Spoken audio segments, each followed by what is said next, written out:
Now turn to Section 1. Section 1. You will hear a man interviewing a woman in the street about her use of transport. First, you have some time to look at questions 1 to 5.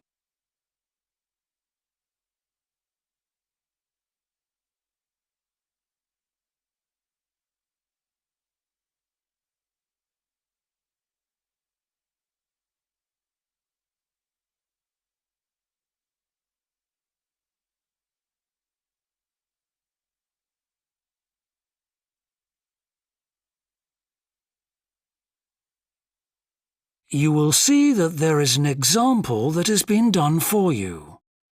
On this occasion only, the conversation relating to this will be played first. Excuse me? Yes? I wonder if you could spare a few minutes to do a survey on transport. It won't take long. No, that's fine. Oh, lovely.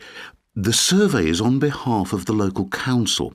They'd like to know about what transport you use and any suggestions for improvement. Can I start by asking you how you travelled to town today? Sure, I came on the bus. The woman travelled to town by bus, so bus has been written in the space. Now we shall begin. You should answer the questions as you listen, because you will not hear the recording a second time. Listen carefully and answer questions 1 to 5.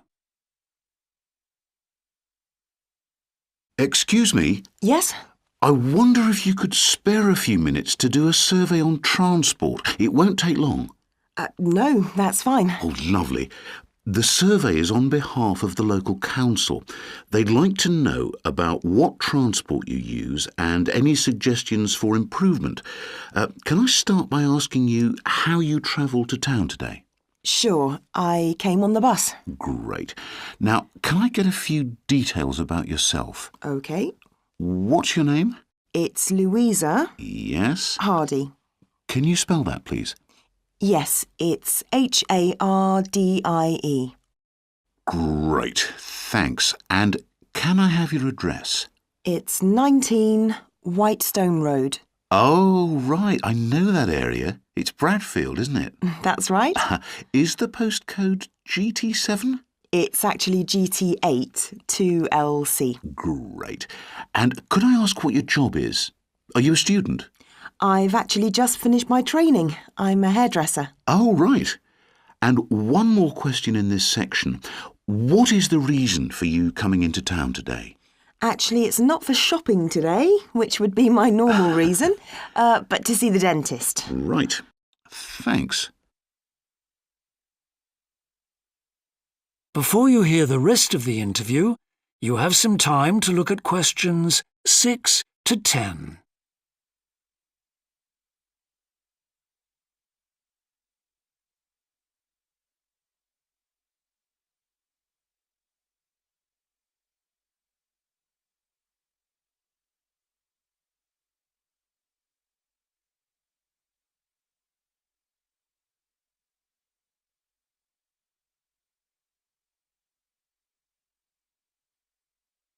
Now listen and answer questions 6 to 10. Now, in this last section, I'd like you to give us some ideas about the facilities and arrangements in the city for getting to and from work. Any suggestions you have for improvements? Well, something I've thought about for some time is that when I do walk and I'm doing a later shift, I think the lighting should be better. Yes, good point. And of course, I think it's a real shame they've been cutting down on the number of footpaths. They should have more of those. Then people would walk more. Yes, right. And I don't think there are enough trains. That's why I don't use them. You have to wait so long. Thanks. And finally, I'd like to ask your opinion on cycling. As you may know, there's a drive in the city to get more people to cycle to work. Right. But we realise that there are things which the council, but also employers, might do to help encourage workers to cycle to work. Yeah. Well, I have thought about it, and where I work, there are no safe places to leave your bikes. OK. And also, I'd have to cycle uphill, and on a hot day, I'd arrive at work pretty sweaty, so I think I'd need a shower somewhere at work. Right. And I suppose the last thing is that I wouldn't be all that confident about cycling on such busy roads. I think I'd like to see you offering training for that. You know, I'd feel a lot better about starting if that was the case. Well, that's very helpful. Thank you very much for your time. No problem. Bye. That is the end of section 1. You now have half a minute to check your answers.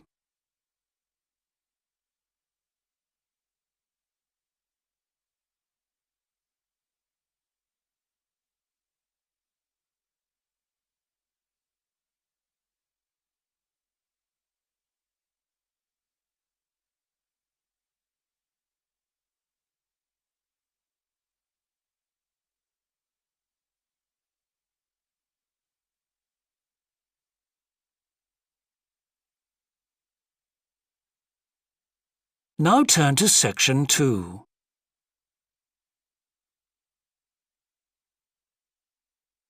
Section 2. You will hear a representative of a city council giving information about 2 new facilities which are opening soon in the city. First, you have some time to look at questions 11 to 14.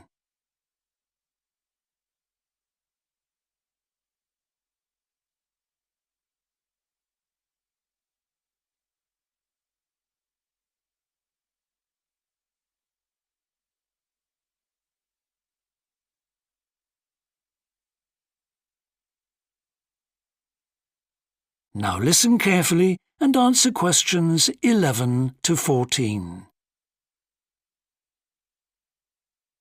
Good morning. I'm very pleased to have this opportunity to say a little about 2 exciting new developments in the city: the Brackenside open-air swimming pool and the Children's Adventure Playground in Central Park. As many of you may know, the idea for these initiatives came from you, the public, in the extensive consultation exercise which the City Council conducted last year. And they have been realised using money from the SWRDC, the South West Regional Development Commission. First of all, Brackenside Pool. As many of the older members of the audience will remember, there used to be a wonderful open-air pool on the seafront 30 years ago, but it had to close when it was judged to be unsafe. For the design of this new heated pool, we were very happy to secure the talents of internationally renowned architect Ellen Wendon, who has managed to combine a charming 1930s design, which fits in so well with many of the other buildings in the area, with up-to-the-minute features such as a recycling system, the only one of its kind in the world, which enables seawater to be used in the pool. Now, there's been quite a bit of discussion in the local press about whether there would be enough room for the number of visitors we're hoping to attract, but the design is deceptive, and there have been rigorous checks about capacity.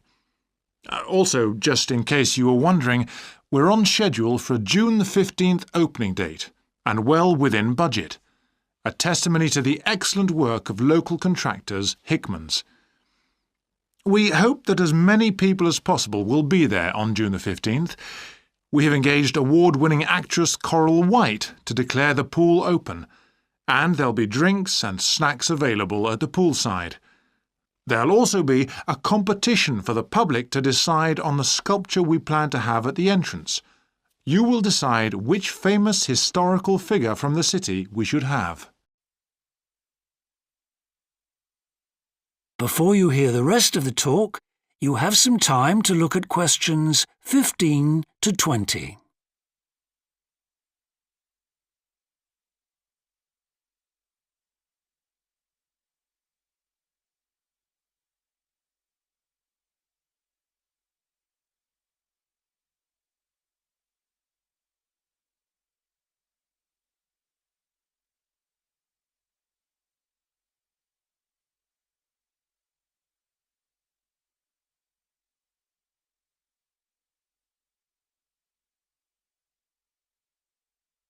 Now listen and answer questions 15 to 20. And now, moving on to the Central Park Playground, which we're pleased to announce has just won the Douglas Award for Safety. The news came through only last week. The unique design is based on the concept of the global village, with the playground being divided into 6 areas showing different parts of the world, each with a representative feature. For example, there is a section on Asia, and this is represented by rides and equipment in the shape of snakes, orangutans, tigers and so on, fauna native to the forests of the region. Moving south to the Antarctic, we couldn't run to an ice rink, I'm afraid, but opted instead for climbing blocks in the shape of mountains. I thought they could have had slides for the glaciers, but the designers did want to avoid being too literal. Then on to South America. And here the theme is El Dorado, games replicating the search for mines full of precious stones. And then, moving up to North America, here there was considerable debate. I know the contribution of cinema and jazz was considered, but the designers finally opted for rockets and the International Space Station. Eastwards to Europe then, and perhaps the most traditional choice of all the areas, medieval castles and other fortifications. Then last but not least, moving south to Africa, and a whole set of wonderful mosaics and trails to represent the great rivers of this fascinating and varied continent. Now, the opening date for our global playground is the 10th of July, and again, we'd love to see you there. So, make a date and come and see this magnificent, original new amenity right in the heart of the city. That is the end of section 2. You now have half a minute to check your answers.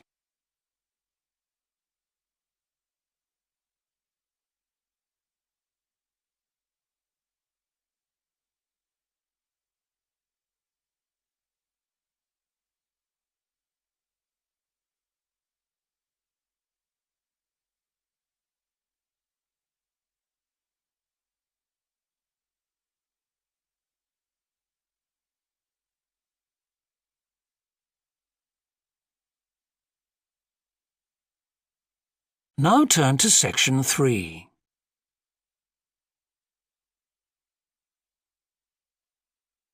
Section 3.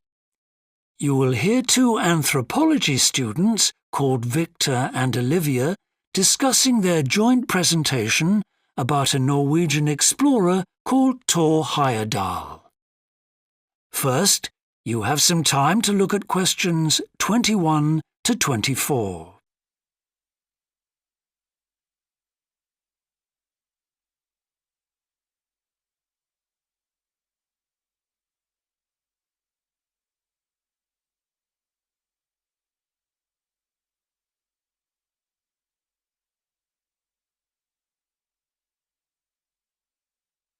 Now listen carefully and answer questions 21 to 24.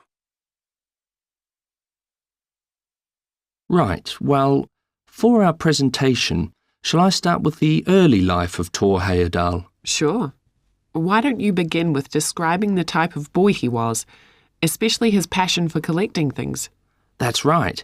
He had his own little museum. And I think it's unusual for children to develop their own values and not join in their parents' hobbies. I'm thinking of how Heyerdahl wouldn't go hunting with his dad, for example. Yeah, he preferred to learn about nature by listening to his mother read to him. And quite early on, he knew he wanted to become an explorer when he grew up. That came from his camping trips he went on in Norway, I think. No, it was climbing that he spent his time on as a young man. Oh, right. After university, he married a classmate, and together they decided to experience living on a small island to find out how harsh weather conditions shaped people's lifestyles. As part of their preparation, before they left home, they learnt basic survival skills, like building a shelter. I guess they needed that knowledge in order to live wild in a remote location with few inhabitants, cut off by the sea, which is what they were aiming to do.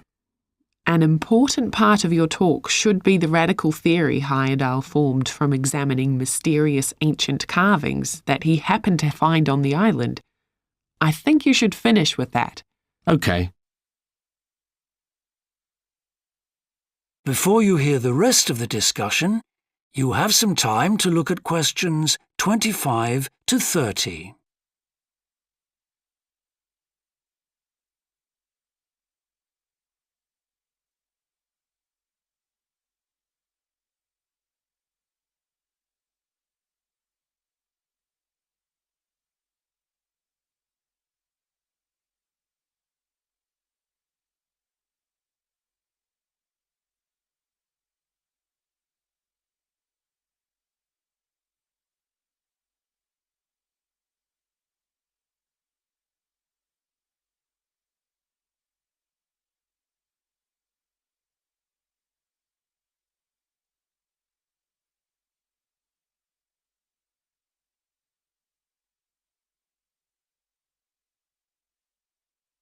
Now listen and answer questions 25 to 30. All right, Victor, so after your part, I'll talk about Thor Heyerdahl's adult life, continuing from the theory he had about Polynesian migration. Up until that time, of course, academics had believed that humans first migrated to the islands in Polynesia from Asia in the west. Yes, they thought that travel from the east was impossible because of the huge empty stretch of ocean that lies between the islands and the nearest inhabited land. Yes, but Heyerdahl spent ages studying the cloud movements, ocean currents, and wind patterns to find if it was actually possible. And another argument was that there was no tradition of large shipbuilding in the communities lying to the east of Polynesia. But Heyerdahl knew they made lots of coastal voyages in locally built canoes. Yes, or sailing on rafts, as was shown by the long voyage that Heyerdahl did next. It was an incredibly risky journey to undertake. Sometimes I wonder if he did that trip for private reasons, to show others that he could have spectacular adventures. What do you think, Olivia? Well, I think it was more a matter of simply trying out his idea, to see if migration from the east was possible. Yes, that's probably it. And the poor guy suffered a bit at that time because the war forced him to stop his work for some years. Yes. When he got started again and planned his epic voyage, do you think it was important to him that he achieve it before anyone else did? I haven't read anywhere that that was his motivation. The most important factor seems to have been that he used only ancient techniques and local materials to build his raft. Yes. I wonder how fast it went. Well, it took them 97 days from South America to the Pacific Islands. And after that, Heyerdahl went to Easter Island, didn't he? We should mention the purpose of that trip. I think he sailed there in a boat made out of reeds. No, that was later on in Egypt, Olivia. Oh, yes, that's right. But what he wanted to do was talk to the local people about their old stone carvings and then make one himself to learn more about the process. I see. Well, what a great life. Even though many of his theories have been disproven, he certainly left a lasting impression on many disciplines, didn't he? To my mind, he was the first person to establish what modern academics call practical archaeology. I mean that they try to recreate something from the past today, like he did with his raft trip. It's unfortunate that his ideas about where Polynesians originated from have been completely discredited. Yes. Right, well, I'll prepare a PowerPoint slide at the end that acknowledges our sources. I mainly used The Life and Work of Thor Heyerdahl by William Oliver. I thought the research methods he used were very sound, although I must say I found the overall tone somewhat old-fashioned. I think they need to do a new, revised edition. Yeah, I agree. What about the subject matter? I found it really challenging. Well, it's a complex issue. I thought the book had lots of good points. What did you think of the illustration? That is the end of section 3. You now have half a minute to check your answers.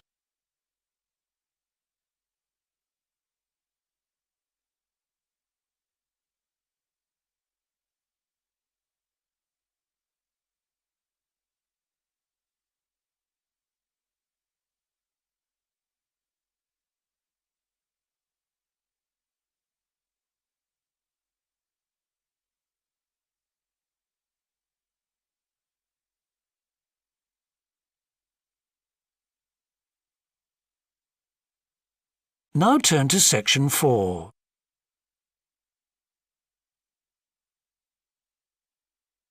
Section 4. You will hear a business student predicting how management might change in the next few years. First, you have some time to look at questions 31 to 40.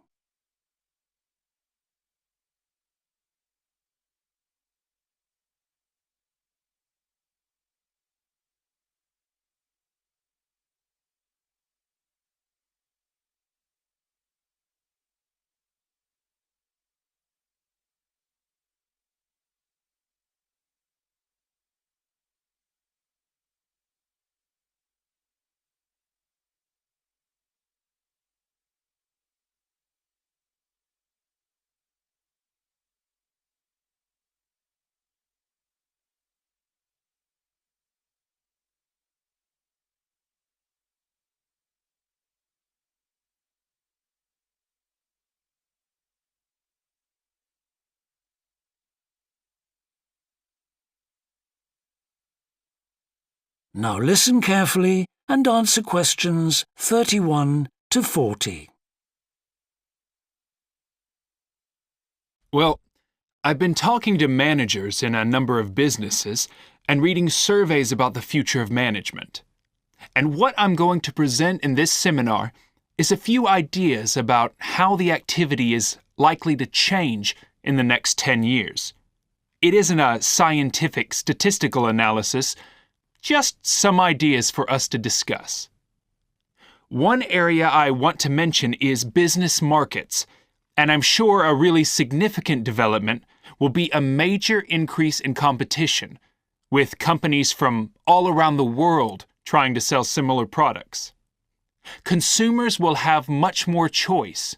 For instance, food products sold in Australia might be manufactured in the USA, China, Finland, and dozens of other countries. At the same time, mergers and takeovers mean that governments are actually losing power to major global corporations. We can probably all think of companies that exert a great deal of influence, which may be good for consumers. A third point I want to make about markets is that in the rapidly expanding economies, such as India, China, Brazil, and Russia, demand is growing very fast. This is putting pressure on resources all over the world. I think businesses are becoming more open to external influences. In particular, companies are consulting customers more and more before making their business decisions. Companies are finding out what they want and providing it, instead of making products and then trying to sell them, which is the model of years ago. Another influence is that concerns about the environment will force manufacturers to extend product life cycles, to reduce the amount of pollution and waste. And, in some cases, regulation will need to be strengthened. Many societies are much more fluid and democratic, and the structure of companies is changing to reflect that. I think we're going to see a greater emphasis within companies on teams created with a specific project in mind. And when they're completed, the teams will be disbanded and new ones formed. More and more people see work as simply one part of their lifestyle, and not the most important one. And as the workforce is shrinking in some countries, Businesses are having to compete for staff instead of being able to choose among a lot of applicants. Typical examples that will attract and retain staff are traditional ones like flexible hours and, something that has been made possible by advances in technology, remote working, with people based at their home, abroad, or almost anywhere they choose.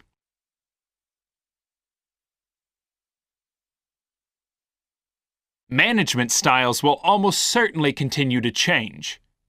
Senior managers will require a lot more than the efficiency that they've always needed. Above all, they'll need great skills in leadership so that their organization can initiate and respond to change in a fast-moving world where they face lots of competing requirements and potential conflicts. In most of the world, the senior managers of large businesses are mainly men in their 50s and 60s. The predominant style of management will almost certainly become more consultative and collaborative, caused, above all, by more women moving into senior management positions. Many of the changes are influenced by developments in the wider economy. The traditional emphasis of business was manufacturing, and of course the service sector is very important. But we shouldn't overlook the growing financial contribution of IP, that is, intellectual property. Some books and films generate enormous sums from the sale of related DVDs, music, games, clothes, and so on. Another point I'd like to make is that although I've been talking about companies, one trend that they have to face is the move away from people working for the same employer for years. Instead, more and more people are becoming self-employed to gain the freedom and control over their lives that they're unlikely to get from being employed. Okay, well, that's all I want to say, so let's open it up for discussion. That is the end of section 4. You now have half a minute to check your answers.